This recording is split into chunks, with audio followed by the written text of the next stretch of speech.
Then we've also provided, because under each lot, there are when you go on page 2, the second page, you see the different road sections under each lot. For example, lot 1 comprises of Wamala Road, Luwafu Road, Kabega Road, Mutesa 1 Road, Old Mubende Road, Chigala Road, each road with a different length and a different demand in terms of that breakdown. So we've been able to compute the unit costs for each of the different road links, which unit costs are given at the extreme end. Again, this is intended to dispel the myth that there is a standard unit cost for roads. It depends on the work you're doing on a road. That's what determines how much it will cost you. Now, Honorable Chair, going to the other issues regarding the status of roads, which I would like to talk about generally. Now, the status of roads, we have a number of programs in KCCA. I'll talk about the externally financed programs, and I'll allow my colleague to talk about the Government of Uganda programs. Now, we have what we call the Kampala Institutional Development Program Phase 2, financed by the World Bank. Yes.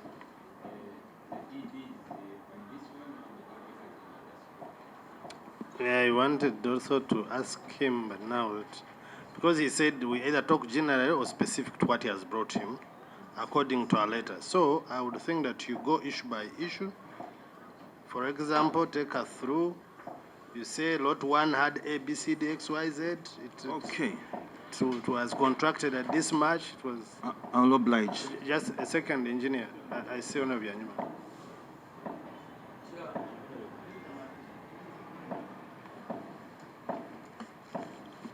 I don't see the man who created UNRWA. He knows, I'm telling you, he's the brain behind it. So, what the members want, of course, when they say cost per unit, they are not talking generally on every road. No, we want generally, because when there is a dual carriage, those are 2 roads. We know it definitely. Dual carriage, those are 2 roads. The walkways, we know. But you can say, really, one should be in between these, so that members can really be able to understand. You can't say we can't compare us with UNRWA. No.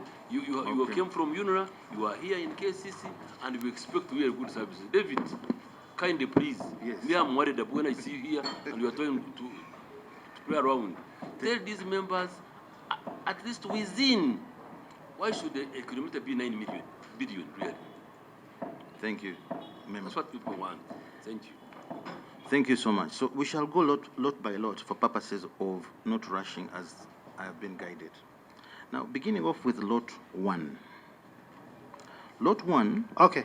Help me with that letter that you are reading to us. The invitation letter. She read the letter. It's okay.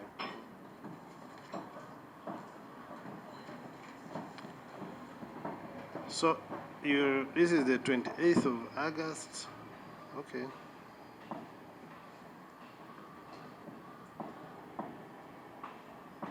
Mail your office dated Wednesday 24th May 2023 from the outgoing chairperson of the Physical Infrastructure Committee, Honorable David Kalubanga, in which he stated that the format provided in the template was not followed and a lot of information requested for through the template had not been provided.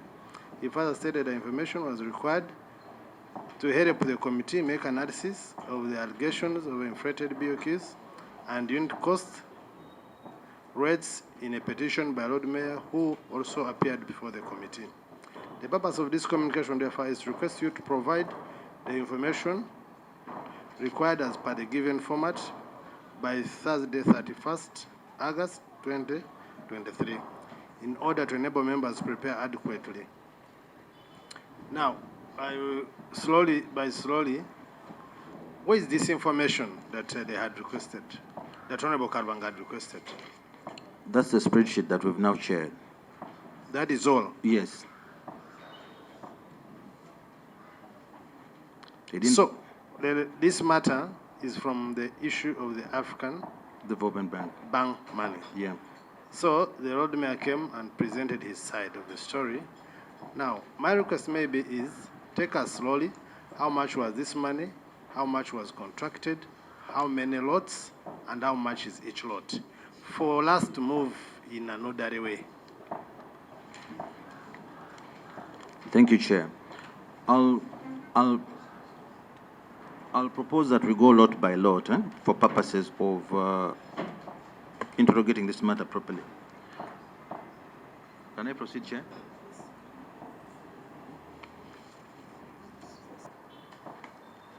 You see, Chair, where we get issues is that you are a member of the committee, you enter the house and there are issues concerning something that you interface with the technical team, and you are not in position to explain. You hear people over there bashing you and complaining, but you are also not in a position. Now, one to begin with, because specifically there was a particular amount of money we were referring to, and we wanted to know how it was spent, what happened, because it was the source of the controversy. Now, as we wait for that, this document, unless it's Peter who will be explaining to us all, but unless it's an attachment to a given document that we can understand, but giving us these things now and we follow and internalize, if we are not like Honorable Byanyima, who has been in these things of roads for long, who can know these things. Chair, you go to this second page here.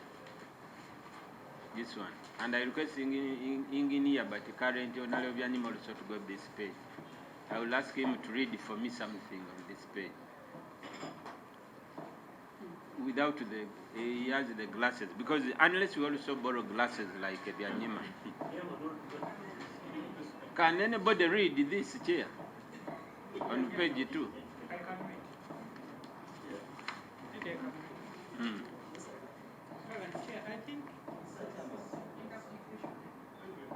Mr. Chairman, me, I'm not following the submission.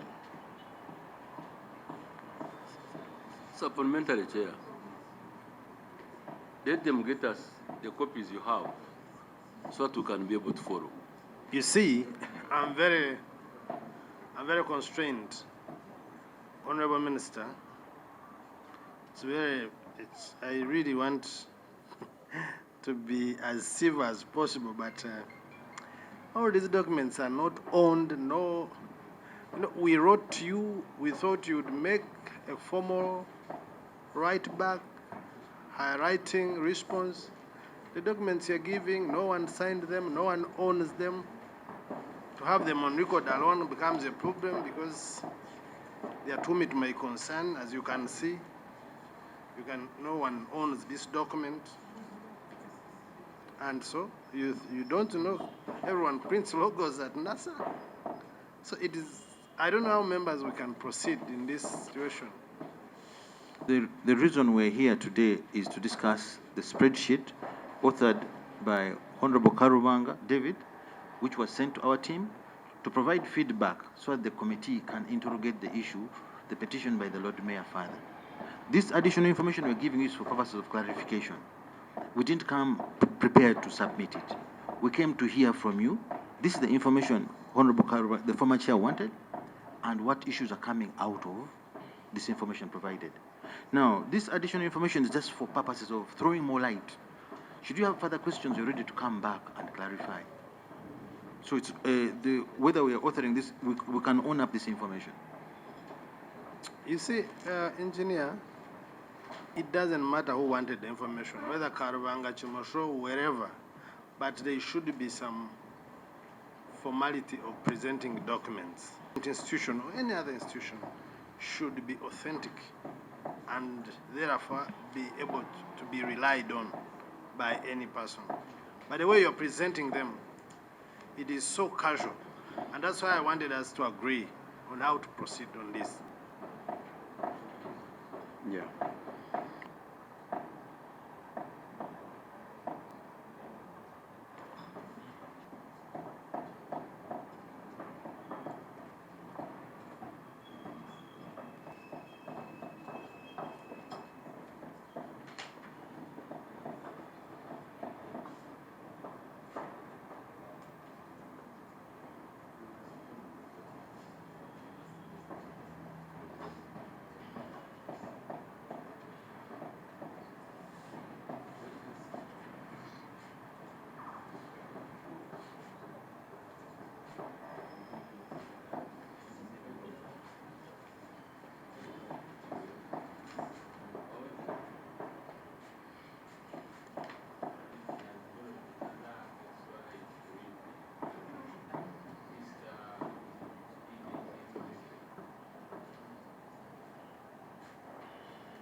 then you support that.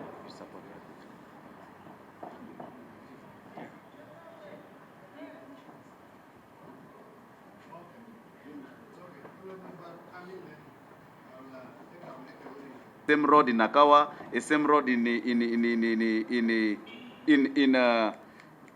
Kawempe, the same roads, same designs, but you have different figures.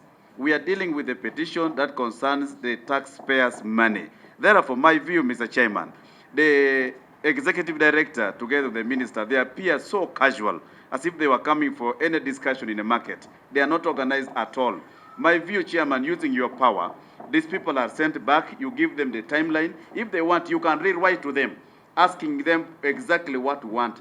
But for now, maybe they go back, then they reappear before us. They appear so casual. In fact, especially the executive director.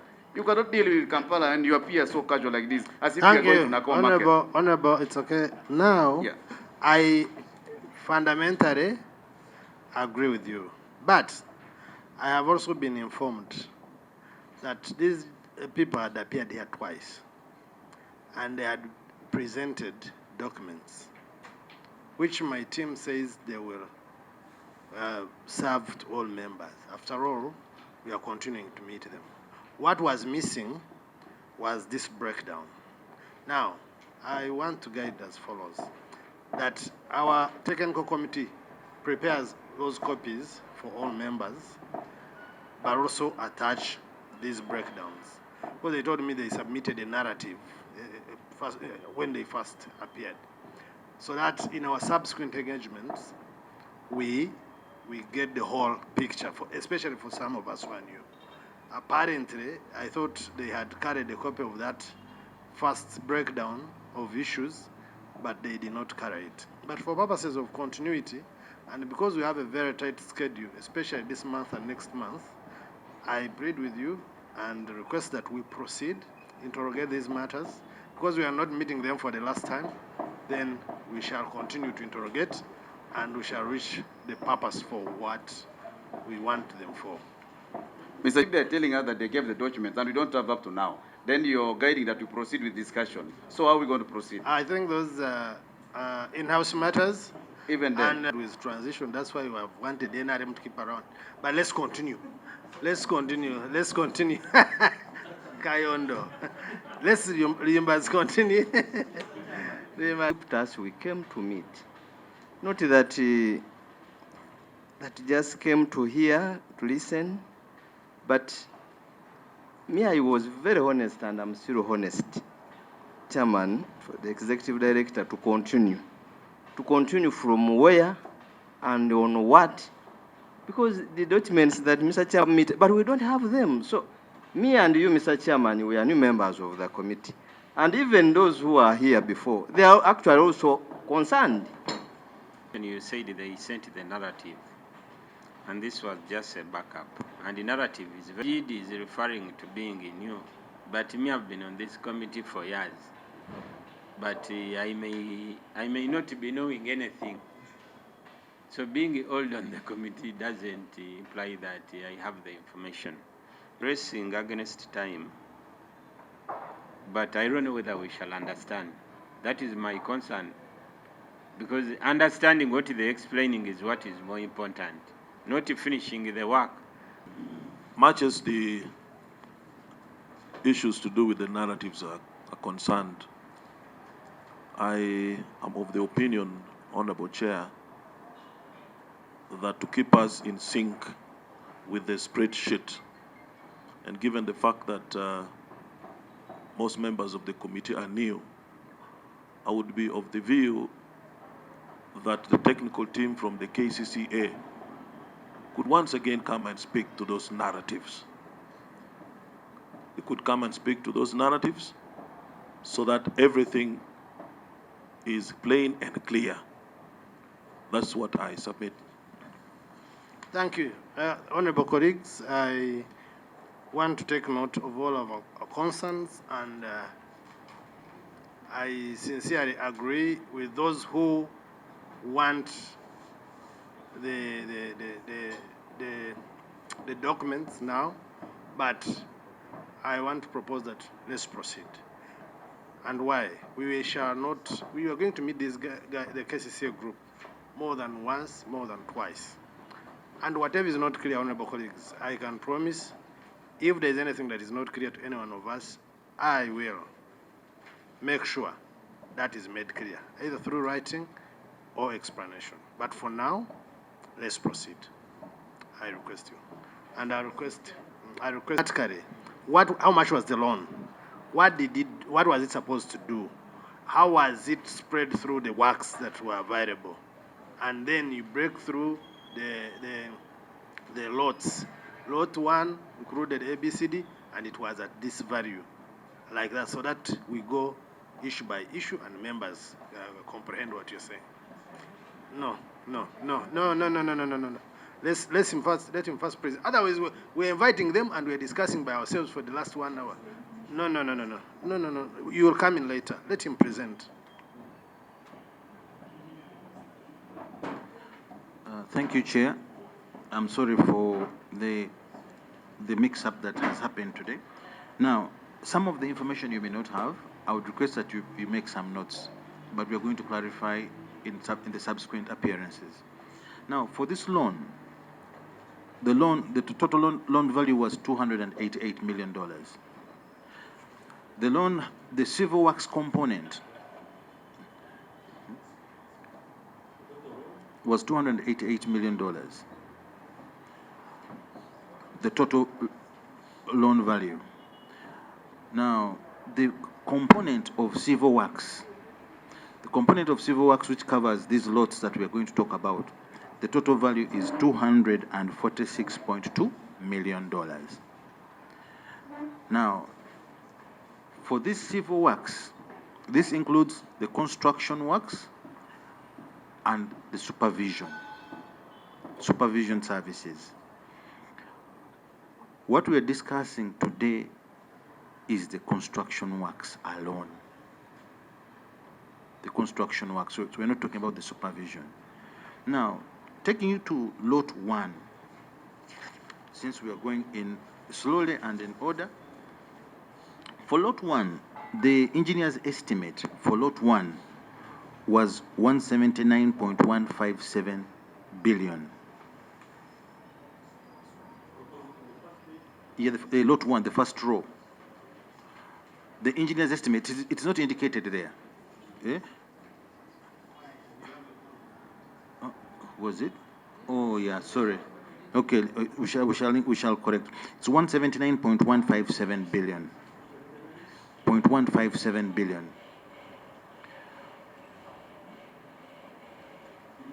Billion, yes. The amount we contracted at was 149.463 billion. Again, there's some correction that will need to be done there. Now, now, how did we arrive at the contracted amount? We openly advertised the works. The works were openly advertised, and a total of 12 bidders participated. A total of 12 bidders participated in that tender, and I can read to the 12 bidders, international contractors, participated in this competition. The highest bidder was 296 billion, the highest bidder. And the lowest bidder was 149. The one we awarded is the one who was the lowest bidder. So, because I see under lot 1, the lowest bidder was China Railway number 5 Engineering Group Company Limited with 142.8 billion as the bid price. Wait. No. Which page are we? Chair, I'm using the previous document which was circulated. Oh. So which document are you reading? thank you, Chair. In the process of evaluation, there's what they call, in the process of bid evaluation, there's what they call correction of arithmetic errors. if somebody does a wrong computation, a multiplication between the amount and the unit rate, we have to correct it. So that correction applied to China Railway number 5. And we shall share with you the evaluation report if you so need. Which document are you reading? Is it this one or? The same one, yes. If you go to page 4, they're bringing copies. Number 12, appears to be the lowest bidder.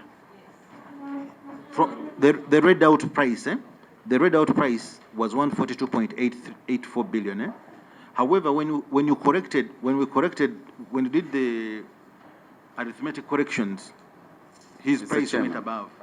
Mr. Chairman. Thank you, Chair. And for purpose of clarifying, we are trying to explain so that you're able to analyze these documents independently and form an independent opinion, and we shall come back to be further interrogated. So, thank you, Honorable Pendy, for that realization that the read out bid price does not reflect the corrected bid amount, because after you read out, you have to do arithmetic corrections, and the lowest bidder out of the arithmetic corrections was the bidder that was awarded, who's China State.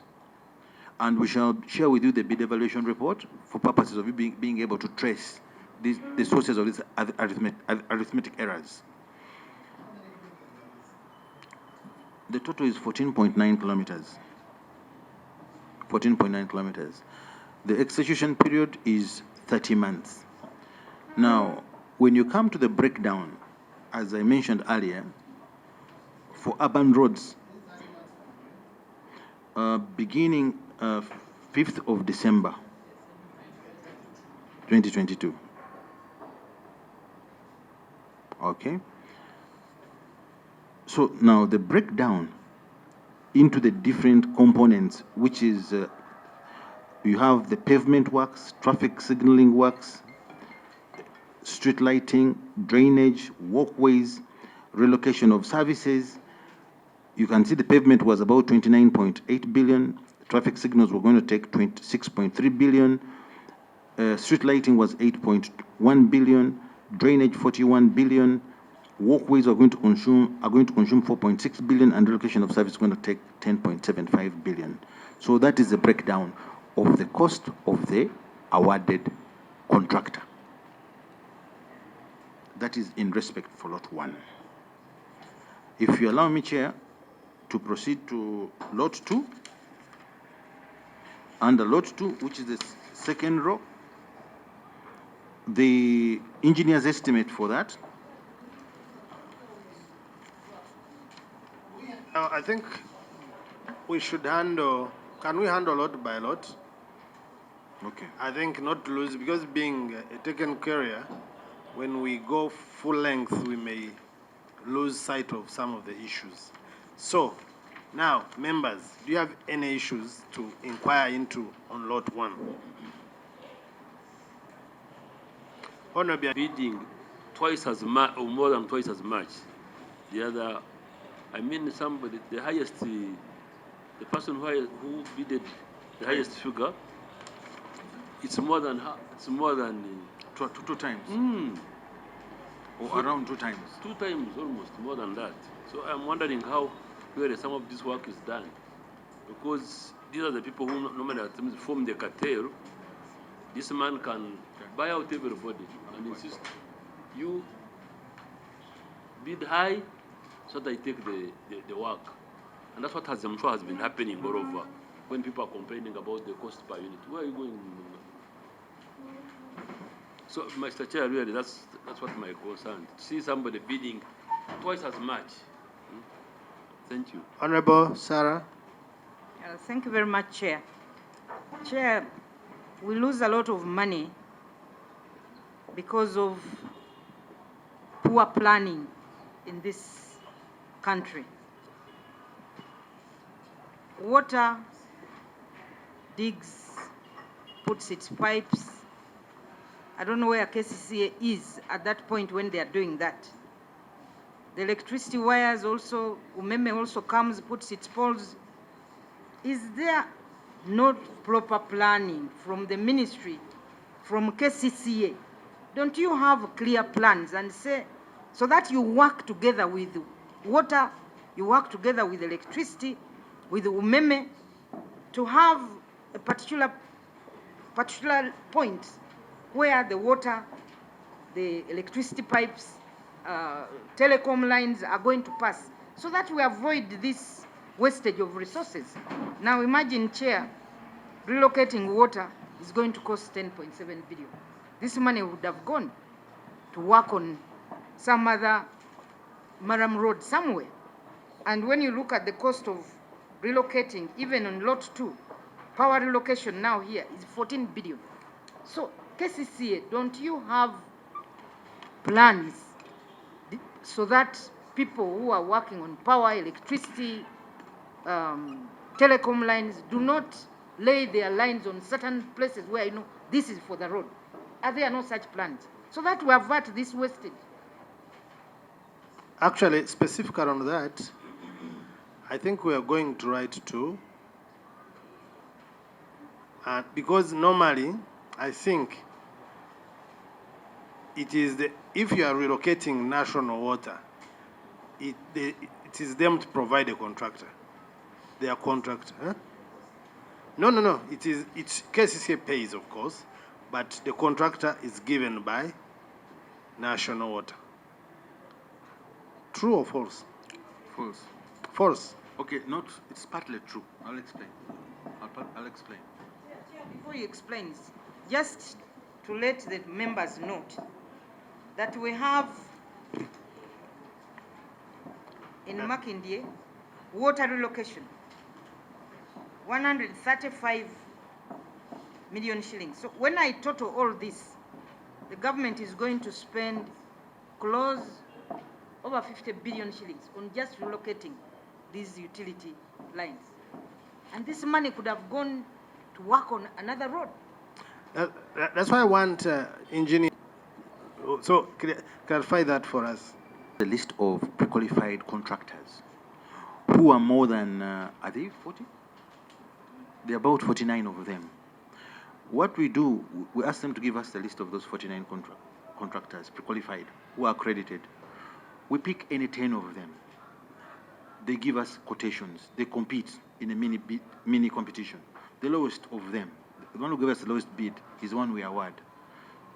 Why did you choose 10 and not the little time I was in procurement, when someone has been pre-qualified and you have work that falls in the category of that pre-qualification, you send to all the pre-qualified suppliers? Why do you choose 10 and not send to all of them? Thank you, Chair. The 10 are chosen randomly. Now, this 10 is an improvement from the previous past, where National Water would nominate 3 to us. We said no, you cannot just nominate 3 contractors to us. Give us your entire list. We shall randomly pick 10. Of those 10, they subject them to a small mini competition, bidding competition, and the lowest bidder takes. What law do you follow to choose 10? What guidance, what law, what criteria? Because you can't say random. Do you close your eyes? Do you, I mean, yes. And what's wrong? Because when they give you, pre-qualification means you're on the list, there's your email, there's your contact. Why not send to all? It's an email, actually. You're sending all, and they respond, those who want, those who don't want, ignore. What do you base on? Either in the law or otherwise, to choose 10 and not invite all for fair and competitiveness and get the best for all. Thank you, Chair. I'll allow my colleague who's directly in the kitchen to throw more light on that. Thank you so much, Chair. What normally happens is that, in respect to these ADB projects, we have a consultant for each of these contracts. So this list from National Water is passed on to the consultant, who evaluates these contractors based on who are in different tiers, and then is able to select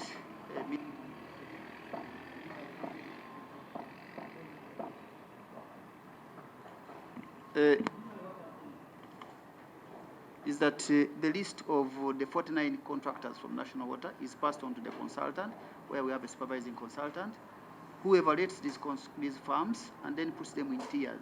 So he usually picks the minimum of 10 and passes them on to the contractor, who then procures from the 10 and then is able to select like one based on the pricing. You want to tell me that it is part of the terms of reference for that consultant to procure on your behalf? Honorable Chair, is that the consultant is, when you look at FIDIC, for example, in this case, is the employer's engineer. So he's appointed by us. He's like our employee. So he does this for and on behalf of the employer. And is he guided by PPDA, or there is something different that guides them? He follows PPDA guidelines among others. Does he get the luxury, the right to choose without inviting all that are pre-qualified in that category? Because by choosing alone, you have already made a decision. Why not invite all? What are you treating by inviting 10 and not all? What are you treating exactly? Honorable Chair, the way the consultants work, they work first of all with the utility company. And these companies are pre-qualified by National Water based on their various experiences. For example, you may find a company which is able to do the work of 15 billion, may not be able to have the capacity to do the work of 2 billion. So that's why they have them in tiers. So depending on, for example, if the relocation works are being estimated to be about 8 billion, then they pick companies that will fit within that tier. And those are the ones they invite to submit quotations, which are evaluated. You see, that's why I'm asking you. If I'm pre-qualified in category Y of relocations, and the only thing you do, even her as the head of procurement, is to send an invitation. Those who think qualify and have the capacity will bid. Those who don't will not. Those who bid and don't have the capacity will be disqualified at evaluation. Why do you ignore that process and choose by your own?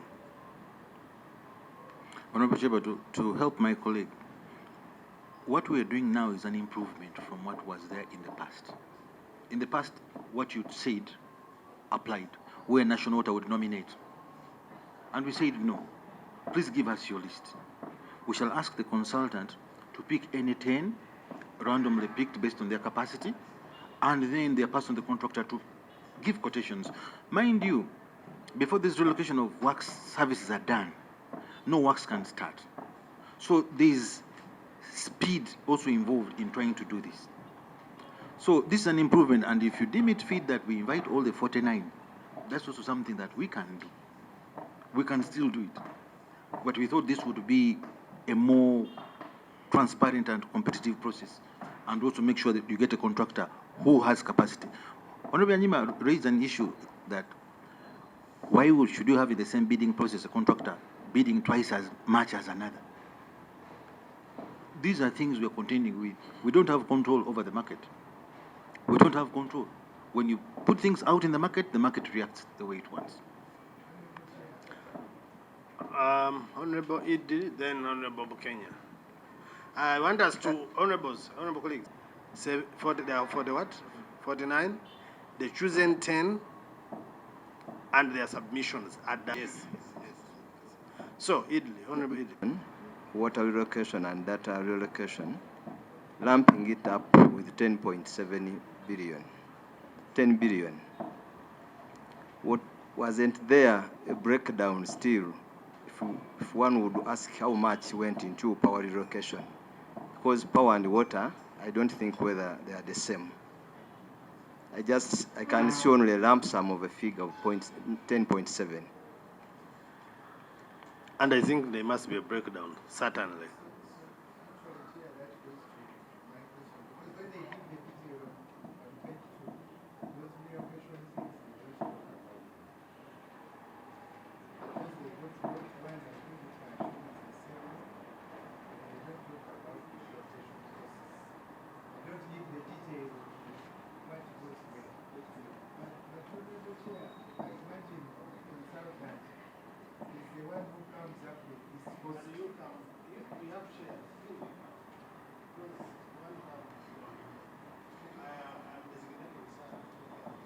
No, Chair. I cannot take care of him. He's disabled, but as he comes, Chair, can we be told what raw acquisition means? Raw acquisition. Right of way. You mean there was no road there before? Are these new? So you compensated some people? It is zero. It is zero. No, there is under lot 3, 14 billion, 11 billion. We're doing lot 1 first. Oh, we're on Lot 1. So, Honorable Kenya, come Give the detail. It is not clear where those utility bills are broken down. It is not mentioned in the detail. We don't know what goes where. But also, secondly, I imagine this is the same consultant who comes up with the costs in the design. And I don't know how he comes up with the costs of relocation, and then they are transmitted to water. I don't know, and I think it's the same consultant going to choose which one fits in what they came up with, and then it's the same consultant going to recommend which company does what. I imagine that is why the process is like that the consultant comes at the design phase, comes up with the 10 billion to do the relocations, then in the implementation phase, this consultant comes up to help select who fits in his estimates. That is my assumption. I want clearance from because we also want AD. the contractor, the contract between the consultant and KCCA, the one that does all that work. Honorable Mariam, then my brother here, Hiral. Thank you, Chair. Chair, I have two concerns. One is that consume $246.2 million, and this had two components, which involves construction and supervision. I would request that you still go ahead and give a breakdown of the two. Secondly, Chair, I'm constrained when I see KCCA going for a bidder of 148 billion, where the engineer's estimates is 179 billion. In my knowledge, I would think the engineer's estimates is to guide, and in procurement, we don't only look at the price. Don't you think this is the cause of the so many potholes that are happening on roads before even they are commissioned within the town of Kampala? Honestly, I would look at somebody who had quoted 180 billions or 161 or 160, not 149, which is 30 billion, is far below the engineer's estimates. Thank you, Chair. Now, the way I want us to run it is that when we ask a lot, this being a technical area, we shall lose our concerns.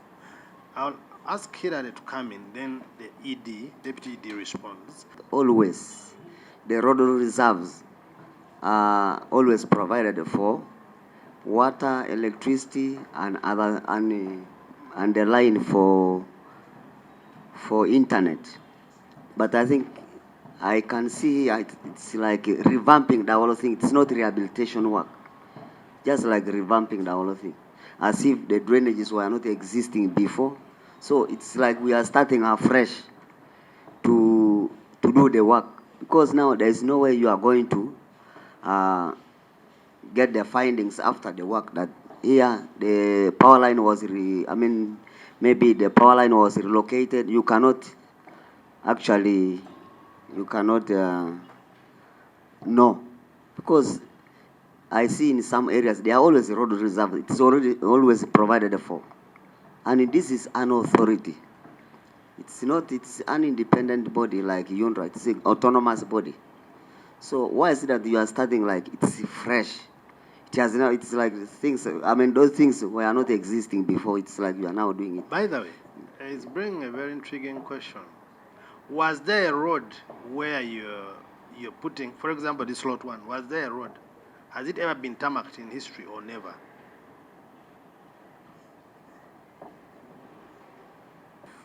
Were you expanding? Some of them were expanding, some of them were widening, some of them were upgrading. Because that's why we need to visit these roads. After all, these are small, few kilometers. Because if they were roads, that means some of these things were there even before. So we would want to see. So you attend to those concerns, and if they leave out your issue, then you raise it again. Roads, they're built on land that is not ours. Honorable Chair, I'd like to say this. Most of our roads are built on land that is not ours. We're just trying to even acquire right of way as we build them. The way we go about it, we are doing what we call voluntary land contribution. We do not pay for this land. We go through the politicians and people voluntarily give up this land. We don't pay for it because we cannot afford it. The land in Kampala is so expensive. In any case, should we try to compensate for land in Kampala, it can even sometimes be comparable to the cost of the road. It's only if we damage somebody's wall or excessively intrude into somebody's property that we consider compensation. In fact, the CGV came up with a new policy. If there's been an existing road on your land, you have to surrender that part of the land. So regarding whether drainage were existing, many times the drainage exists, but these roads are many times they have outlived their design lives, the drainages are damaged, they have probably open drains, and now we're going to construct covered drains. So that change alone. Mr. Chairman, clarification Yes. before he leaves that point. He said most of the roads are built on the land that is not ours. Does Kampala have a physical plan? And do you approve these building plans as the community goes on to construct? Do you approve that? Do you look at what you want to do in the future and what someone wants to do now? Thank you, Chair and Member. I'd like to say this. These roads we have in Kampala predate many of us. They are over 25, 35 years old. So the actions that happened a long time ago. We're trying to correct a broken system. Building on somebody's land to create a road was done a long time ago. Right now, we're just trying to correct what was broken a long time ago. So to ask us to fix it now, when the road was already there, is asking us for too much. Now I'll go on to the issues that were asked, apart from the last one. I'll start off with Honorable Sarah Pendy's issue of poor planning between National Water, Umeme, and KCCA to avoid wastage of resources.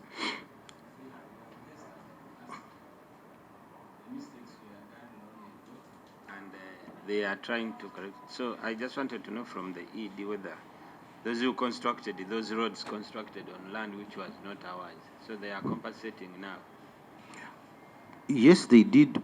Roads were constructed on land that is not ours. Right now, what we're doing to mitigate this is ask for voluntary land contribution. People are giving up land voluntarily for free, so they can have the benefit of having better infrastructure around them. By so doing, we are able to acquire right of way. We are able to get title for the corridor of the road. Had we been paying, government would be feeling the pain. Good enough, the politicians know and appreciate the value of roads, and they're supporting us actively to ensure that this land is ceded to KCCA, and we have a corridor for those roads. And then we can now begin talking of saving the corridors for utilities later. Now, Honorable Sarah Pendy raised the issue of poor planning. As I say, these are issues that were done 20, 35 years ago. What planning can KCCA do now, apart from trying to correct mistakes that were done in the past? These are very old infrastructure. Even National Water built the infrastructure probably 15 or 20 years ago, not knowing that KCCA would even acquire this loan. And we also did not know, probably we were not even there. In 2015, that's when this loan was committed. So some of these things are beyond planning, although we can now correct the mistakes of the past. Now the issue of, a member raised the issue of why go for a contractor who's below the engineer's estimate? Isn't this why, when the estimate is 179, we give him at 149? Isn't this why we have potholes? We're also being asked, why are you inflating the bills of quantities? So you wonder where you should go. we openly advertise these tenders, and the safest way, even myself, I would go for a more capable bidder if I had the choice. A lower price would be something that concerns me. However, the questions that will be asked if you avoid the lowest bidder will be much, much more than if you safely give the lowest bidder. And the other thing we should be aware about, even the bank is overseeing and giving us prior approval of all this. It is not only KCCA that makes a decision. The bank must concur. And if the bank doesn't concur, you either government finances it or you go by the bank's recommendation. And in this case, the bank stood with the lowest bidder. Regarding the breakdown of the civil works, we shall provide that. The issue of why bids are twice as high, in some cases as the lowest and the highest bidder, we don't control the market. Every contractor bids based on his own assumptions. We follow the bidding rules. It's the lowest compliant bidder who's responsive to the bidding requirements is the one we give the contract. Now, the issue of the fact that the contractor who designs the relocation of services is the same one who supervises them, that is not correct. We have a different consultant who designed these works and a different consultant who supervises these works, who's supervising these works.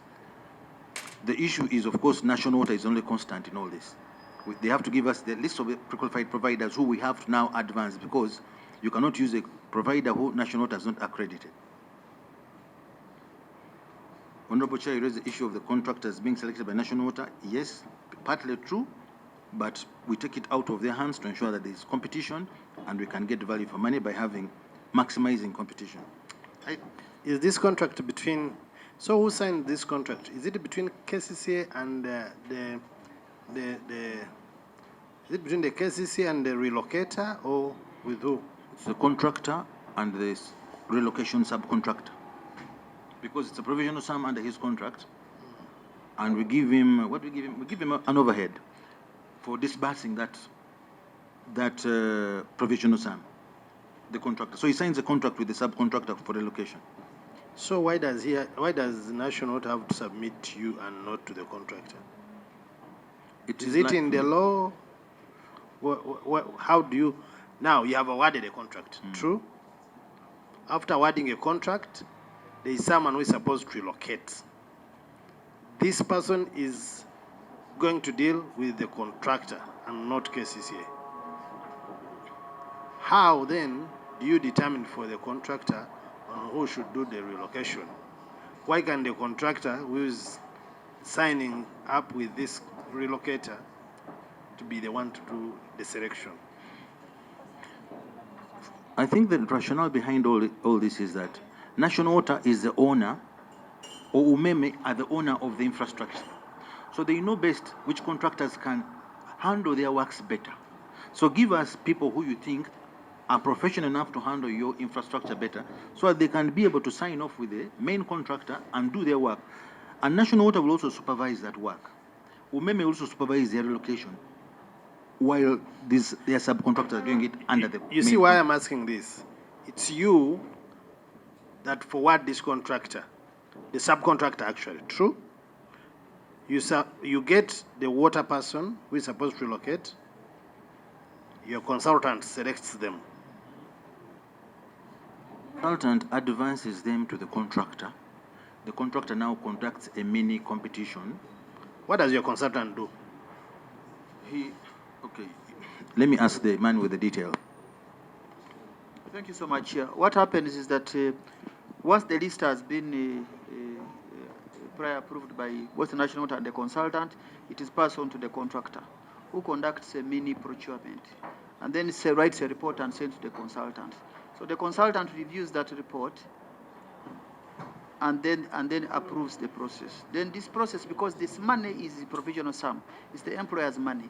So the employer must approve that expenditure before the contractor can proceed to engage the contractor to carry out the works. So what the main contractor gets is a markup, which is usually standard like about 10% over and above the subcontracted price. Then proceed. Thank you, Chair. The other issues, of course, you asked us to provide the list of 49 subcontractors. I think we shall provide the list of pre-qualified contractors under Umeme and National Water. Which other provider? Is it also UTL? Yes, we are. National Water, Umeme, and UTL. Then we shall. Even, like for example, we also have Uganda Police, where they also have their utilities, and they have their contractors who are for security reasons. Cameras. Yes, even like security cameras. Then we shall. Are they here? The Uganda Police? They are covered under that. Where, for example? Yeah. Data? No, Chair, it's part of the relocation, within the relocation budget. We don't only do National Water, we also do Meme, we do Uganda Police Force, we do NITA and UTL. Coming back, we shall provide you a breakdown of all those, so that you can be able to see who the various actors are. Then we shall also provide the breakdown between power and utility and water relocation under the second page. That has been requested, the second page of the submission. We shall be able to provide that so that you can be able to trace and interrogate it further. So I thank you, Chair. In specific, how many roads are these?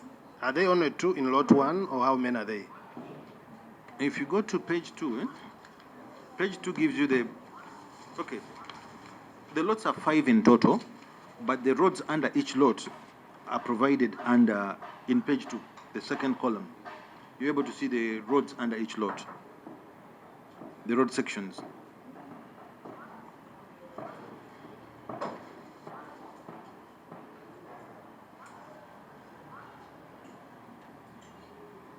Okay.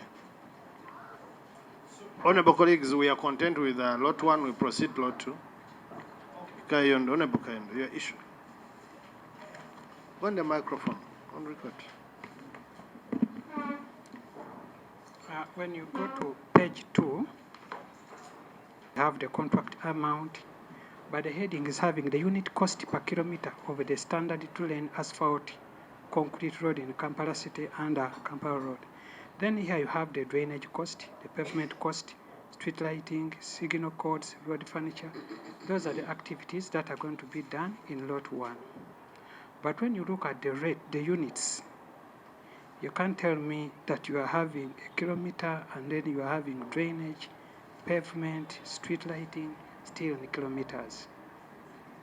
So we would request that maybe you'll expound more on this further breakdown. When you are talking of lot 1, which has Wamala, Ruwafu, those are the roads involved in lot 1. And then you are having the intervention, those are the activities you are going to do. With Wamala, you are going to do the reconstruction. That is the intervention. Then you are having the road length, that is the length of the road you are going to do in that column. Then you are having the number of lanes. And then you are it is a 2-lane with a length a kilometer. That means the unit rate, the measurement rate unit is a kilometer. You get it? Then, now other activities we are going to do are the drainage. Now here you are putting the drainage costs. The drainage cost. The 10.43, 10.463. Yeah, that's the drainage cost. That means that you are measuring drainage in kilometers. Yes, true. But drainage works are not measured in kilometers. Then the pavement costs, drainage works are measured in square meters. Before you go so fast, because the covered drains are in linear meters. It's just they're linear meters. So they're running by, except of course the cross drains, except the cross drainage. Okay, I get your point, but it's complicated. Okay, we have longitudinal drains and cross drainage structures. Yes. Do you want us to separate So them? the unit rate for the unit measurement should be in square meters. That's for drainages. Then the street lighting costs. And then you have the signal codes, the road furniture costs. You are still measuring them in kilometers? Okay, for signals, no. But street lighting we can go by kilometer. Then at least when you do this, at least you give a further breakdown of Okay. the unit rates and what have you. Okay, we Then shall. two, engineer, when you have a big deviation from the engineer's estimate and then the quotations of other companies, it is an indication to the contractor that maybe probably there is something you didn't foresee. If you're having an engineering estimate of 171 and you're having a quotation of 298 billion, did you do some kind of survey why exactly this person had to quote that high? Because probably we're having so many contractors abandoning work simply because there are something. Because what I understand, these people went and they did a site visit. So what preempted these people to quote this high? And don't we expect sagas like somebody abandoning site, probably of unforeseen thing? So when there is a higher quotation from more than 2-3 people, it should be an indicator, engineer, that somehow, somewhere, there's something we didn't foresee at the budgeting estimation. So did you put that into consideration? Thank you. But also, Honorable Kayondo, you may want to know that the procurement that I know, they are always syndication. So, looking at face value of it in terms of variation of figures may not exactly give you what is likely to be accurate. I think as long as the due process is followed, the proper procurement process is followed, I think then you'd give a benefit of doubt that someone would do work. Can I You respond? proceed. But also, here on page 2, you're saying 15.33 road length in kilometers. Here you had reported 14.9 kilometers. What is what is that difference of 1 kilometer? We shall explain. We shall try to explain it. Thank you, Chair. I'll at one point ask my head of procurement to explain what due diligence was done on the costs. Now, the issue of lowest bidders, it is a very trying. The issue of low bids and lowest awarded bids or contracts to bidders with low prices, it's a very challenging thing for entities. I'll give you an example. Under the KDIP 2, which we are closing now, we gave the lowest bid, the contract, the lowest bidder on Lubiji-chan and Nakamiro-chan. They've performed so poorly, but we had to endure it. Now, because now, if you go to a higher bidder, again, this committee will ask us the very difficult questions. Why did you fail to take advantage of the 20 billion difference? So it is something we need to interrogate either soberly, say, if you want performance, let's pay. Because for Lubiji now, government is going to inherit a bill of about probably 20 billion because the bank had to cut off the debt of financing. We're going to inherit undone work. So these are issues we need to contend with and say now, the lowest bidder is not always reflective of what represents value for money. You see, engineer, issues of lowest, it has never been that the lowest bidder must take it. No. They assess other, she knows her in procurement herself. They look at the whole process. But also, what you're saying, in USMID 2, which we are assessing also, those that quoted highest are the ones that have failed to finish the work. Yes, those who had the highest award in terms of figures have failed. Those who got contracts at lower values have finished their work. It comes back to the credibility of the institution that you have awarded. It has nothing to do, as long as someone has calculated their figures. Naturally, in business, some people want high profits, others want minimum. So I think we would still look at the quality, at the integrity of an institution that has got a contract, not necessarily on the figures and whether the processes have been duly followed. you, Chair, through you, Edie. Allow me add my voice and provide some more clarification regarding the low bid that were returned.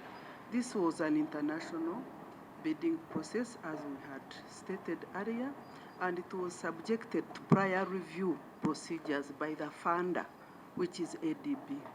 So when we got, during evaluation, those bids were evaluated under 4 stages: the preliminary, the technical, financial, and they were subjected to post-qualification to look at their past performance.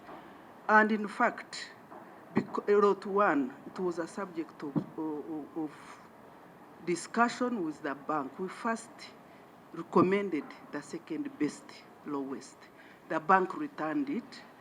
They looked at the past performance because the same firm had done work under KIDIP 2, which is Acacia, Tinder Stretch, and all those. You can look at those roads. The same bidder had returned low bids. Though during contract implementation, we had to whip a bit, but we had issues of COVID, as you recall. Their issues were not that they did not have capacity, but they had taken long to complete the works. So we are confident, and I think it is too early to speculate that these bidders might not perform, because as we speak, their progress is not as alarming. Yeah, it is not as alarming. Otherwise, we followed the due process. We did post-qualification and due diligence, and they were found competent. Thank you. And you have gone to what I wanted to ask. Yes. How far is this work? Because they signed in December 2022, and they are supposed to finish in 2025, I think, June. So how far are these works? Have they all started? At least all these roads in Lot 1, have they all started? Have work started? Yes, they've started, and I request maybe, this is a contract management issue. We only receive reports as PDU. I request the technical person to respond to that. The technical person. Thank you so much, Chair, through ED. Currently, as we speak now, Lot 1 has made some significant progress. And under Lot 1, we have roads like Old Mobende, where the contract has already started, although we also have some issues of right-of-way. Then, as we speak now, Kabega Road, which is under Lot 1, the contract has already put asphalt, is now doing the curbstones and walkways. We also have Chigala under Lot 1, where the earthworks are progressing, and drainage works are also progressing. So I would comfortably put it at the moment at about 8%. How often do you do performance reports? We do monthly. We have monthly performance reports, contract management reports. We also have monthly site meetings. Can we have these reports? Yes, we can provide so them. far. Yes. When can you provide them? As soon as we get back, probably. Give us a day.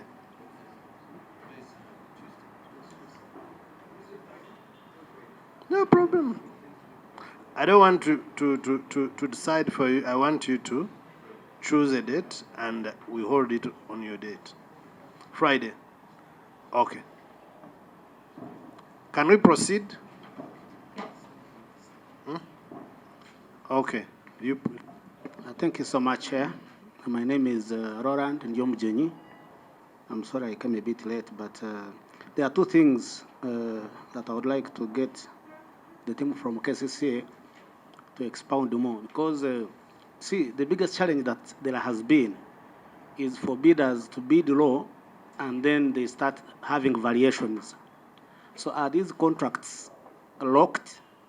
Are there going to be variations or not? That's one question. Question number 2, Morris has talked about it, the right of way. We have discussed this before, and we find that sometimes entities sign contracts when they don't have a right of way. And then the projects delay to be completed or to be started. And in the end, government loses a lot of money. There are extensions, there are cost implications. So I would like to know from the team why you sign contracts before you get right of, at least substantially, maybe getting 60 or more % of the right of way before you sign a contract, because it is a big problem for the nation. Thank you. Let's respond and then we go to lot 2. Thank you, Chair.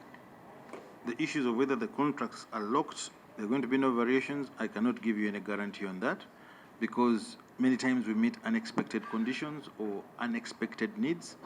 I'll give you an example.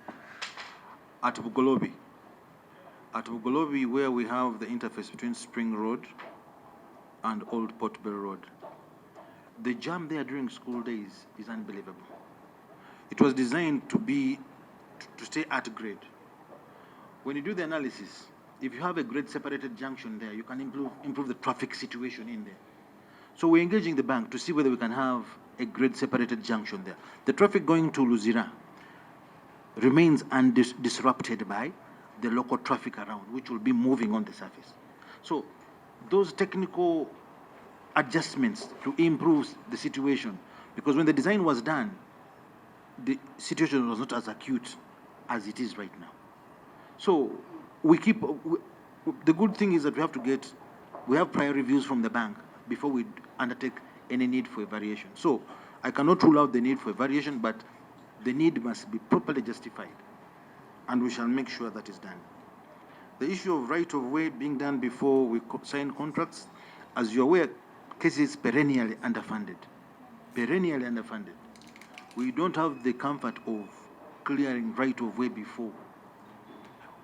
In fact, for one lot, actually we got the supervision consultant in later than the contractor. So sometimes we have challenges as an institution regarding financing activities in advance because we don't have resources. We move perennially under debt. Maurice, do you want to add on?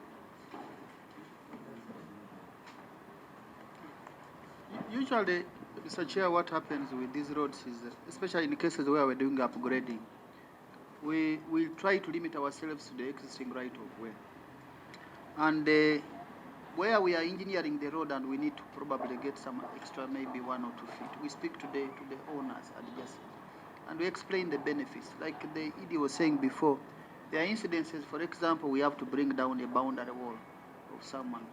So the only form of compensation we'll do in that case is probably to reconstruct that boundary wall out of the right of way. But in most of the instances, we try to limit incidences where KCC is going to be compelled to pay substantial portions of money. Thank you, Honorable Chair.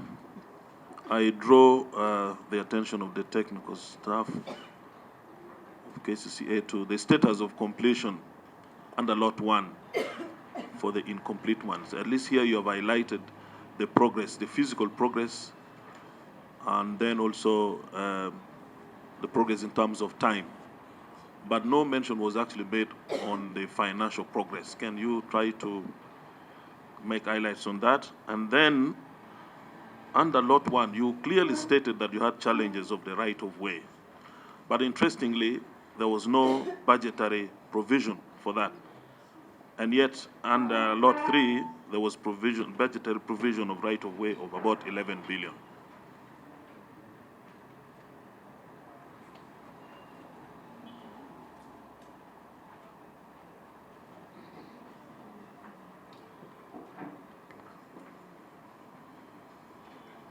Thank you, Vice Chair.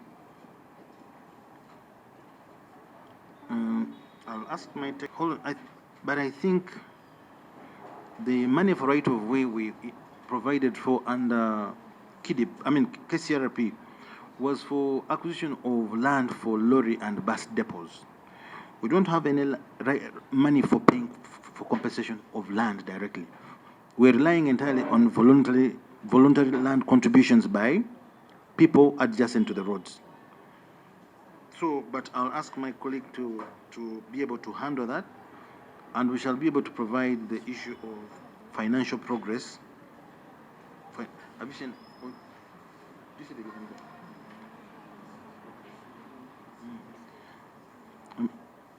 So this money is for purchasing land for lorry and bus parks.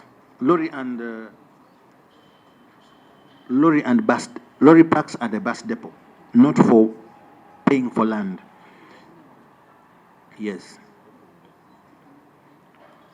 Well, during the preparation of this project, the bank recognized that there are no provisions for lorry parks in the city. You find them parked adjacent to roads in unfavorable places, and then there's no bus depot in the city. So they want us to purchase land so they can be able to put the infrastructure necessary for them to operate.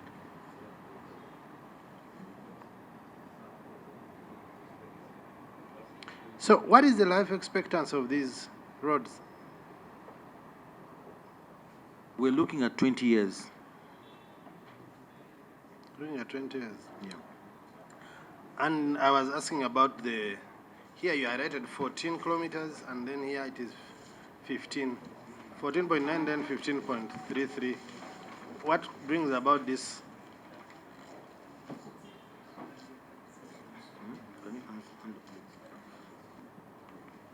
Thank you, Mr. Chair. If you look at, for example, Lot 1, we have junctions. So when you are constructing these traffic junctions, some of them are not along the road which is being constructed. So we take consideration of the arms for the junctions. That's why you get the extra length. So at what point do you consider them? How come in the same document you're reporting about different figures?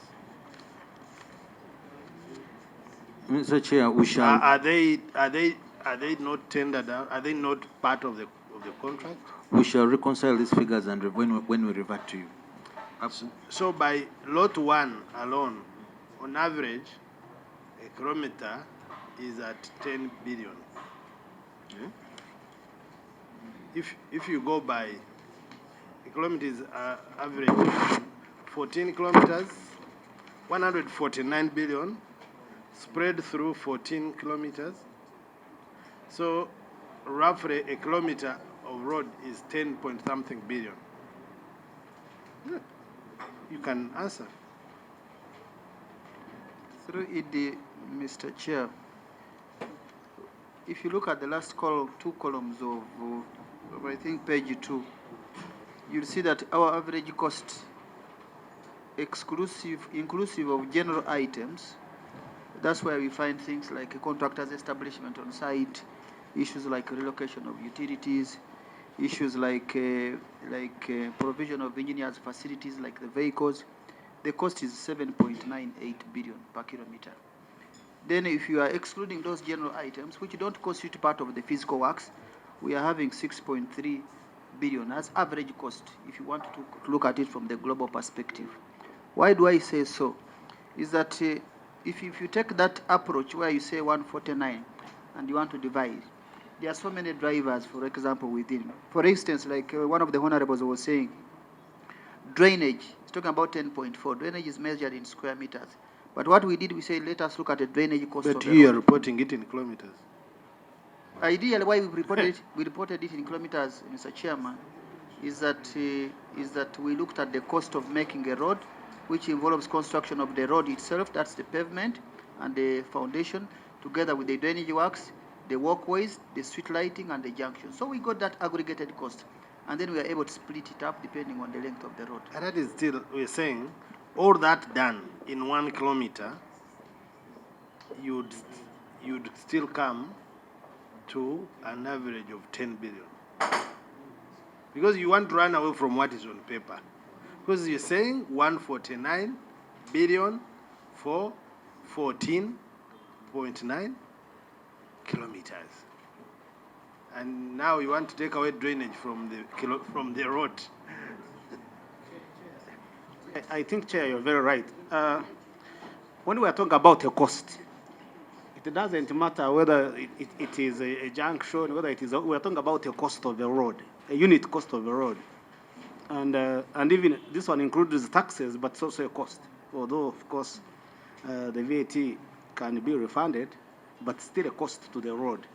So I think what the team from KCC needs to explain to us is the maybe comparability. How are you comparing with other maybe other cities either in Uganda or outside Uganda, what could be, so that you make us comfortable that this is not too expensive. Otherwise, it is part of the cost. But also, Chair, about the general costs. What is this general cost? Because when you have a road, when you have a bid and the general cost is 25 billion, this general cost needs to be understood properly. And this one, this side, second page, the second page, general cost. And also, if I'm doing 15.33 kilometers of road, and the general cost is 25 billion,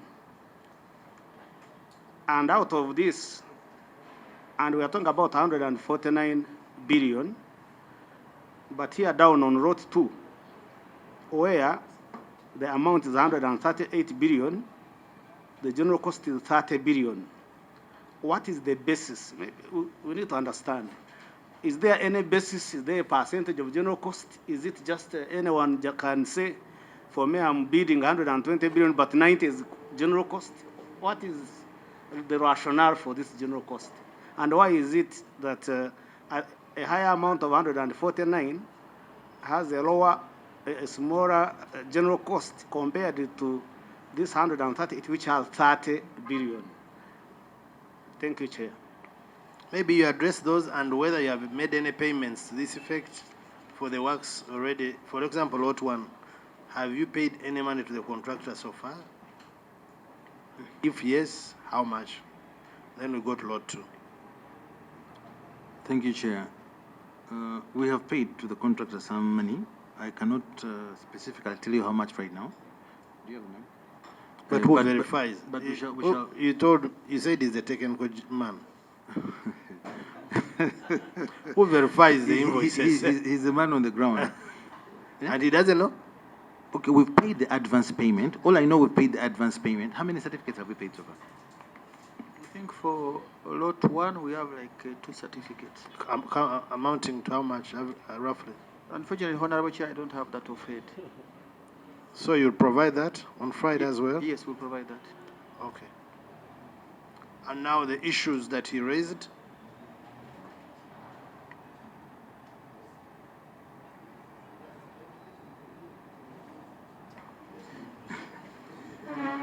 Yes, Honorable raises a very interesting question, which is also something that sometimes is out of our control. Now, what is in general costs? General costs include things like contractors' establishment, mobilization, and also running costs for the project, offices, vehicles, okay? Now, of course, some of these costs, most of them are paid in advance, which could probably be called some kind of front loading. So you have no specific mechanism. Of course, I can see from lot 2, it's like 30%. 30% is in general costs. And for lot 1, you have about 21%. We don't have complete control over how the contractor sometimes spreads his costs in the contract. So, are you saying you've already, for example, for lot 1, is this general cost front-loaded? Have you already paid? No, we have not paid the whole of it. But these are costs that you meet early in the life of the contract. So you want to check for us how much you have paid of this general? We can check how much we have paid. Chair, is that someone can actually put a lot of general costs because they know that they are going to get it early in advance, and so before even the work is done. So it has this causes a bigger problem, because if the intention, if I'm a contractor and I know that, for example, for Road 2, if I know that before I even start work, I can get these general costs, I can inflate them, and someone can even run away. Recently, it happened in UNRWA. You remember the tax guys who came and took $80 million and ran away. So, isn't there a control that can be there in bidding, maybe in the bidding document, to put a cap Can someone just say out of the 149 billion, 80 billion is my general cost? Can that happen? We need to know the rationale, you know. Thank you, through Chair. We have a number of mechanisms to protect the client. We have first and foremost the performance security, which is about 10% of the contract value. We do have retention on every certificate we pay. We retain about 10%. Even the advance, we advance the contractor, we have a guarantee. Isn't it 10%? So technically, in the early life of the contract, we have guarantees worth 20% of the contract value. In the early life, together with the 10% retained on each payment until a certain level, maybe 30% when we begin to release it. So the contract has protective mechanisms to ensure that the client is not exposed. Okay. Maybe you'll also give us the evaluation for lot 1, where and the process of where you are rectifying the calculation issues. That process, we need to look at it, and the evaluation process, we need to look at it. So, lot 2, we got lot 2, honorable colleagues.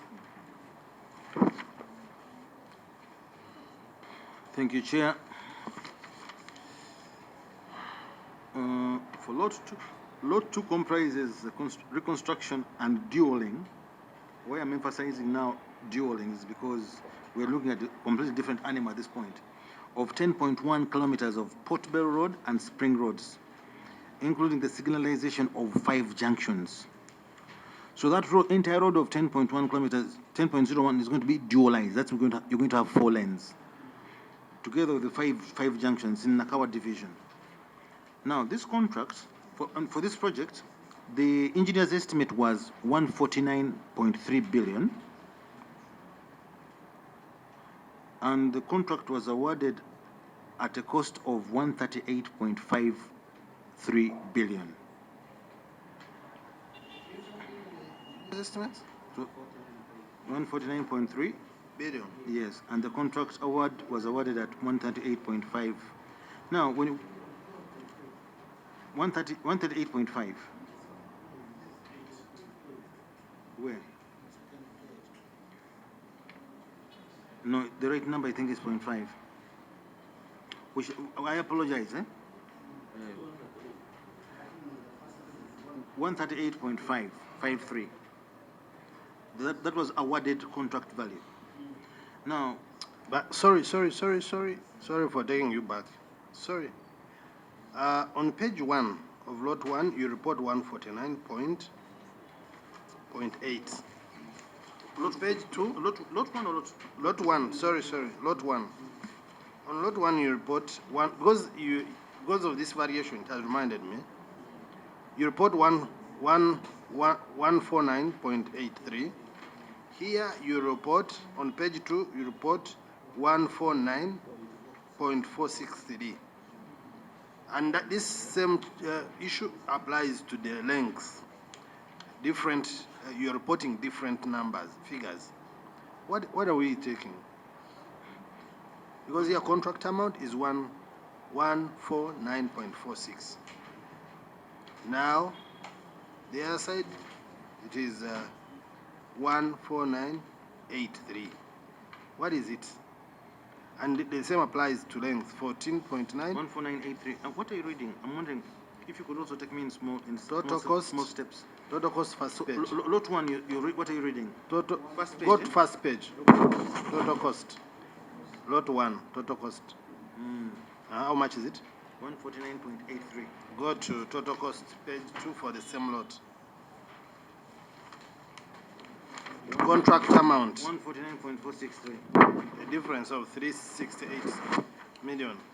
So what is this? Chair, I would like to apologize. Those are typographical errors which I think we're going to go back and quality assure to make sure what we submit is correct. But this document that we've shared, has the more authoritative numbers. Your document is not even signed, so it's even worse than... We shall bring it signed, sir. But as you said, we're discussing for clarifying. Yeah. Now, because you can see, there is, there is a variation almost on every lot in terms of your reporting. So, and that's the concern, maybe why members were not very comfortable. That then proceed. Thank you. Now, after going through an open international tendering process, a total of 13 bidders participated in that tender. Their prices ranged from the problem.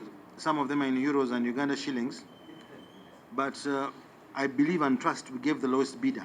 That was China's Zhejiang, who's the fourth bidder in the opening list, whose total cost in Uganda shillings was 138.534 billion. That's the cost at which we awarded that contract.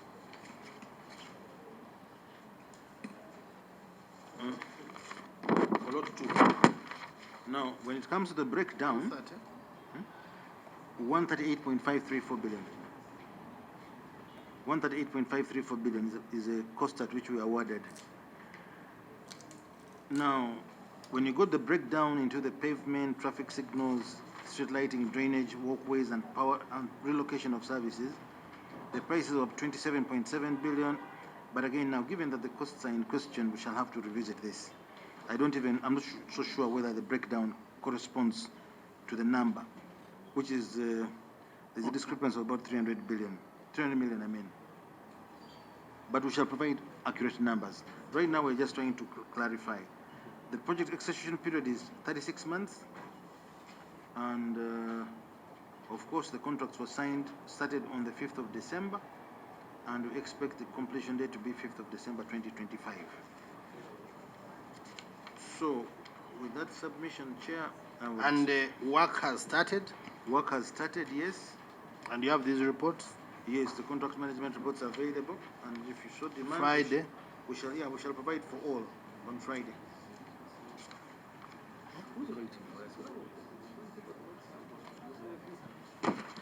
Apparently, you are reporting fiscal progress at what percentage? If you At the moment, Maurice, could you update us on the current progress? Lot 2 years. Thank you, Chair. The contractor is currently doing drainage works on Port Bell Road and also part of the pavement works at the same time. Thank you so much for the guidance, ED. The contractor has finished relocation of utilities on Port Bell Road. That is for water and for umeme. He has also started on the permanent works, that is the drainage works, and then the pavement construction. At the same time, he has also started on the bridge structure, which is near MOOBS. Some of you have taken that route. I think you have seen there is some work which is ongoing. And that comes 2.7 progress. In the region of about 4%. It has moved a little bit above 2.7%. So when did you generate this? Because this, not this. 2.7. Actually, on this one, you reported 0. That was in May. It was in May. No, the email under which this thing was sent was May. I shared with you a copy of the email. So at May it was 0. This is August. So you printed this in May and kept it. You're delivering it in August. You want us to take you serious? Mr. Chair, this is I showed you the time. The reason we're here is because of that email exchange with the previous chair. And of course, we just printed off, but now we're going to give you the most updated progress, which is 4%. Honorable colleagues, any issues on lot 2, or we proceed? Okay. Honorable. I hope these pavements that we're talking about, or drainages that we're talking about, are going to be covered drainages and not open ones. Okay, so Honorable. Chair, their price is page 5. when you look at they are number 4, MS, the junk communications construction, they are number 4 on the list on page 5. Are we there, colleagues? When you look at $21 million and 42 billion Uganda shillings, when you compute using an exchange rate average of 3,700, the total comes to 121 billion, 615, 948, 916. When you subtract the 138 which was awarded, you remain with a difference of around 16.9 billion. So I'd like to know how the price increased from 121 to 138, because it is very important for the team to tell us how this happened.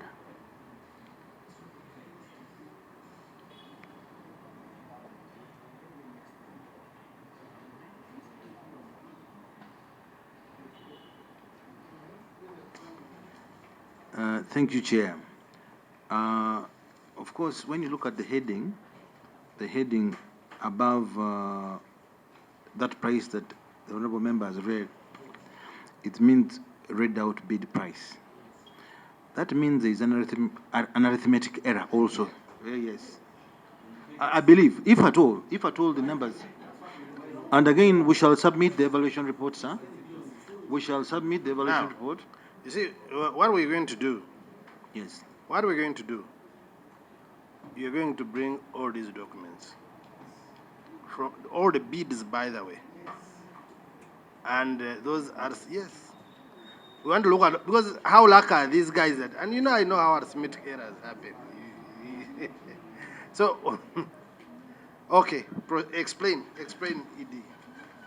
Explain your arithmetic errors, because now I think you are mathematically in error on everything. Of course, the reason I'm saying this, because I'm not at liberty to know what exchange rate was used. I'm not involved in the procurement process, evaluation process.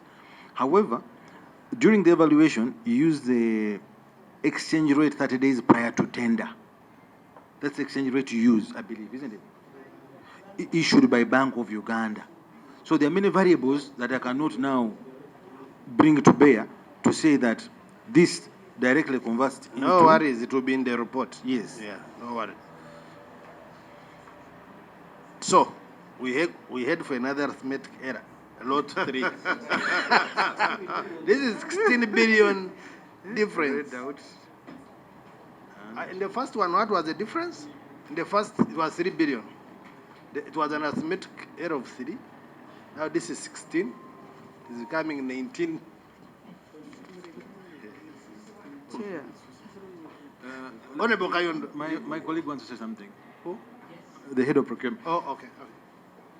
Thank you, Chair. Through ED, I wanted to really give some clarification regarding these read out prices. These are read out prices from the bidders. Us, as an institution, we don't have control over them. Our role is to review what has been submitted. And as we review, if we find an error, we cannot ignore, because it's competition. Those are some of the areas that even make these bidders rules. The error can go up or can bring the bid down. Yeah, that's what I wanted to really clarify. In this case, do we have anywhere where the error has gone down? They were there. In this specific case? We shall check as you've requested for the evaluation report. Another maybe clarification I wanted to provide. You required like bid documents. Maybe we should need a Lorry to carry these bidding documents, to bring them here, because they are very big. They are very big. Shall carry them. Bid documents are too big. Okay, no problem. Chair, if I'm to request, why don't we carry the bidding document for the lowest bidder? Because that's the relevant bid, rather than for all. We shall write to you on what we want. are presenting inconsistent figures and consistently in their presentations. It raises a lot of questions that we shall need to ask. There is a question that has kept coming, Chairman, and none of these people is answering that question. KCCA. I was talking to my engineer. Under Usmid, Chairman, I take, for example, in Soroti City, a kilometer of road with drainage, street lights, and walkways costs 2.3 billion in Soroti. Now, I do not know where KCCA, where do you get your contracts from, contractors, where do you get your materials from? A cost of a kilometer of a road in Kampala is 10 billion. You see, there's a variation, there's a difference of about 7 billion shillings. And that has never been answered here, Mr. Chairman. You asked it, my senior brother, Roland, you asked it and it has never been answered.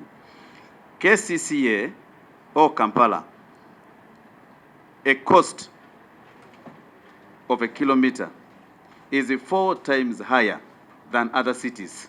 Yet we provide the same, and some of these roads in these upcountry cities are even far much better than our roads in Kampala. Mr. Chairman, the engineer is here, the executive director is here, the procurement person is here. How do you arrive at a unit cost of a kilometer of a road? That question is not being answered here. Let me take you, for example. When you look at the Kulambiro Chanja Ring Road, it cost 9.2 billion shillings per kilometer. Way too high, considerably higher than the cost that was presented by the Ministry of Works. Ministry of Works, according to their study, a kilometer of road here in Uganda is 2.4 billion. You, KCCA, you're making a road at 10 billion plus. Mr. Chairman, even if you went ahead to compare with other regions, say for instance here in Kenya, the average cost is 750,000 USD, which is 2.5 billion. This question we need to answer.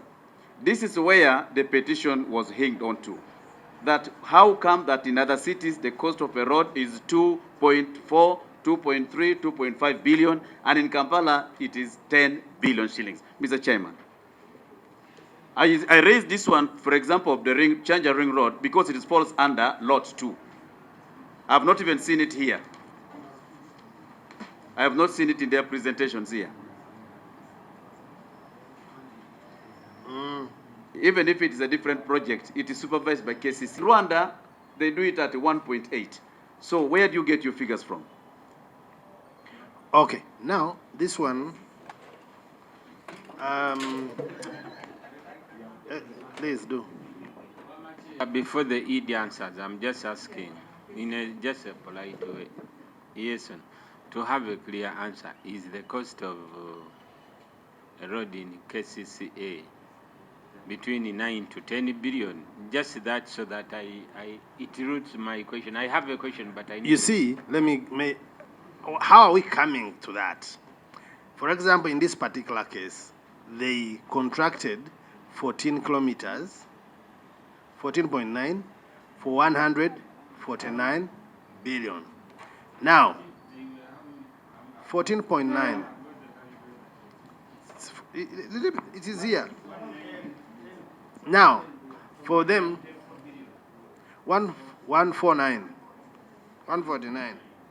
Now, for them, they are saying there are other issues, drainage, road furniture, signage, But Honorable Chair, a standard road should have drainage. So certainly. I don't know what excuses Certainly. the ED is giving. And that's what I'm saying. That's why for us, from an ordinary point, we are saying averagely a kilometer of a road for Kampala City Council, Kampala Capital City Authority, it is averagely between 9 to 10 billion.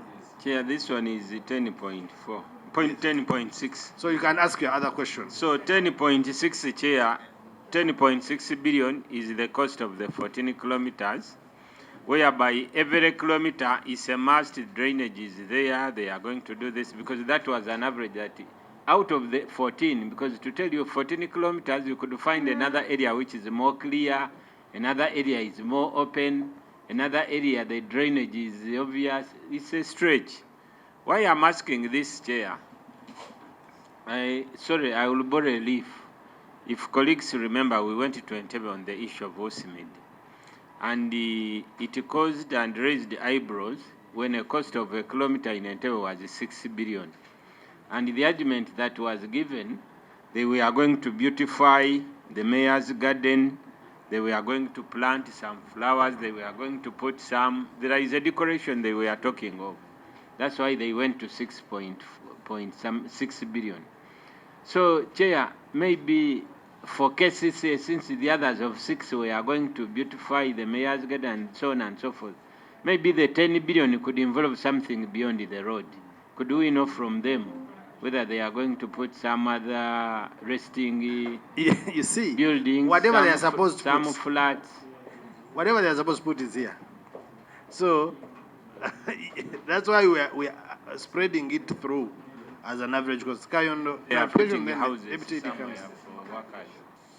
We sound delay. When you get the length of the road and you divide it by the project cost, we sound delay. Maybe we task them. That's why I was looking at the itemization of each, what you are going to put in the drainage. Then we can compare to any road, maybe outside Kampala. Then we can look at the thickness of the asphalt we are talking about, and then the thickness of the asphalt in outside Kampala. Then we can talk about the length of the drainage, we can talk about the length, but here, Chair, maybe... But you see, maybe where we you should want, ask them I think for me, even to when... ask them to provide that. It's okay, but these things, they are also not magic science, and they are comparable. They are points. They are points. Because I've done so many... My economics doesn't... Let's give them... Take me far Honorable from colleagues, the they are all on engineer. microphone. Let's give them the space to explain. But for me, if you're telling me you are doing a road, a kilometer, you are putting 20 or 50 lights, there is a drainage. I don't think you're going to dig underground. These are not extraordinary roads. So let them explain to us. Just something small, Chair. You see, our economist, my president, Chivaria, you're talking about 10 billion, but on this lot too, we need to be a bit more cautious about, especially the budget estimate. As Honorable Ebaro has elaborated, actually we shouldn't even be looking at what the cost, what the road is going to cost, because the construction of the cost, it has a basis. So we should be looking at what the engineer estimated, what is the basis of 149 billion, because that's where the unit, in the mind of a lay person, that's where we should start from. Why are we saying that 10 kilometers would cost 149 billion? That would mean actually 14.9 billion. The moment we start from there, it will give us a leeway of now how it now comes, whether the bidders brought in 50 billion or whatever. We should go to the engineer's estimate and understand what is the basis of 149 billion that the engineer is saying should have been the budget estimate for this road, and then we begin from there. The biggest challenge, Chair, has been, and this country needs to really move ahead, the issue of a unit cost of a kilometer of a road has been a mystery. We have discussed it under UNRWA, we have discussed it under Ministry of Works. There is no report from Ministry of Works that has ever been brought to this committee to give us a unit cost of a kilometer of a road. And therefore, as the KCCA team is saying, they will always rely on on the bid amounts that are brought to them, and then they will evaluate and say the whole process was good, and therefore they award. But if this committee can help, that will force these entities, will force Ministry of Works to give us an estimate of the unit cost of a road, then it would be our basis for us to check and do an oversight and say the unit cost of a road is this, it shouldn't go. Maybe you can put in a provision of 10% or something. So thank you, Chair. I wanted to make that clarification. Let's give cases. We are handling the unit cost of the roads. There is a big problem. The whole government, especially the procurement, is rotten. Mr. Chairman, even if we went to the Ministry of Education, we went to Omoro under the national economy. We went to Omoro, the seed schools. There is a seed school that was being built near the home of the Right Honourable Speaker of Parliament, then, Honourable Alanya. 3.1 billion shillings, a seed school. But a similar school with all the other facilities was built in Soroti, Suret, at a cost of 2.8 billion shillings by Kakise. So the whole government is rotten when it comes to procurement. How do you have a variance of 4 billion and you're doing a similar work? Thank you, Honorable Baru. Information. Authority on these matters. The issue of why don't you have a report on the unit cost of roads until now, you'll never get one. Why won't you ever get one? The cost of a road depends on the inputs. What are you doing? Now, while I was in Union at one point, they said the cost of Mbarara Katuna was twice as high as that of Katuna Chigali, financed by the same development partner, that is the EU. When we investigated, we were getting a road that had a 15-year design life, actually 20-year design life. Rwanda was getting a road of a 7-year design life. But Honorable Chair, just there with the example he has brought, ours of 20-year design broke down long ago. The one of 7 years is still there. That is a fact.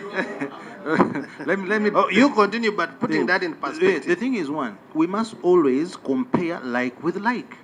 If you don't compare, I do not know what road is being built in Soroti. I do not know what road is being built in Soroti.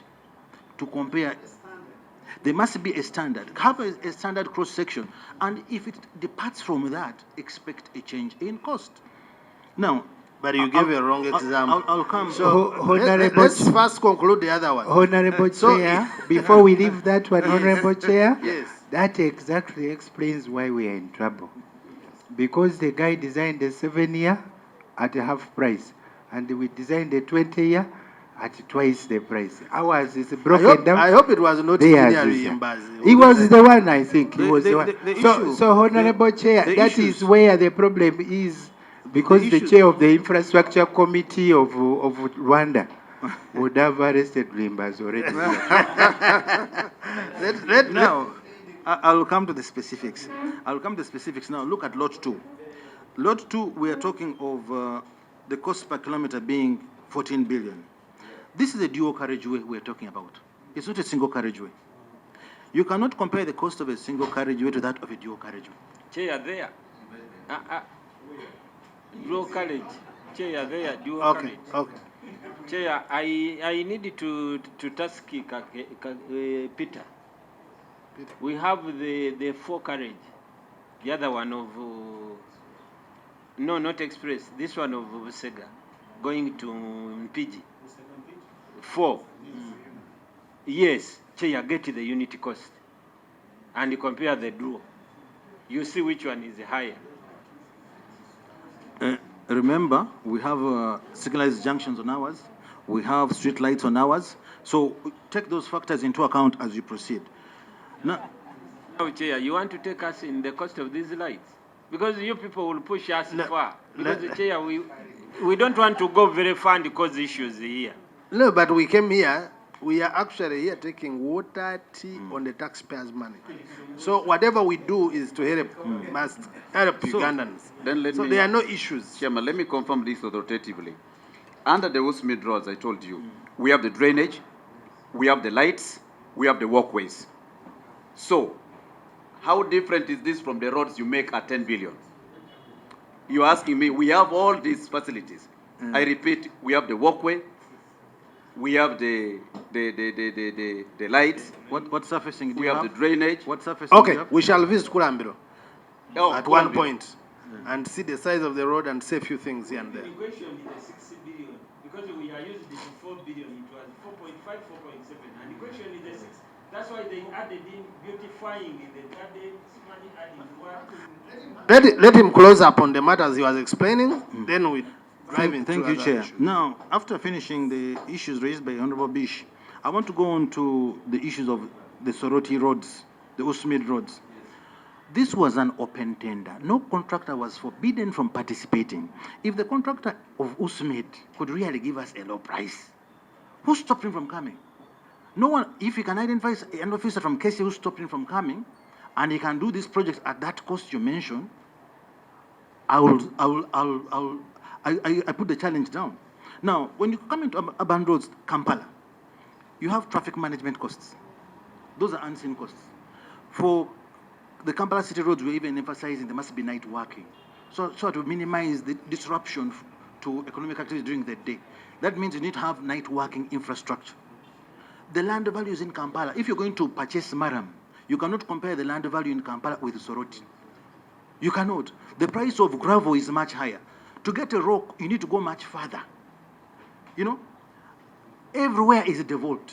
You're looking at the traffic jams. If you're holding material, you take longer to get to site. In Soroti, there is no traffic. So these are variables that a layman may not see, but a contractor must anticipate in his costing. So, Honorable colleagues, let's listen. We cannot just sit here and, if the contractors of Soroti were free to come, the contractors of Usmid were free to come, and many of them actually partake in this tender. If you bother to check, and if they gave higher prices, how do you blame KCC? I don't assist them in quoting. They quote freely, and the best person wins. So, Chairman, I beg to submit that while you're condemning us, this is a market-driven process for which we don't have control. If somebody believes that he has a better contractor who can do that work cheaper, they can submit bids. I think, Order, Chair. The Deputy ED is saying we are condemning them. Is he in order to say we are condemning them when we actually want explanations for our own report so that we actually help them on some of the matters? Is he in order? you see, Engineer Imbaz is a very big man. He's not used to answering anything. So he may misunderstand us to be condemning them because once in a year he has been asked to answer. But we are not condemning you.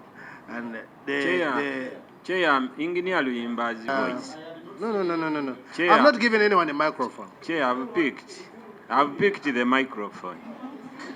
Chair, Engineer Imba's. You're out of order, Morris. You're out of order, and you're senior member. So thank you very much. Now exchanging and issues, but don't go on him. Yeah, please. Chair,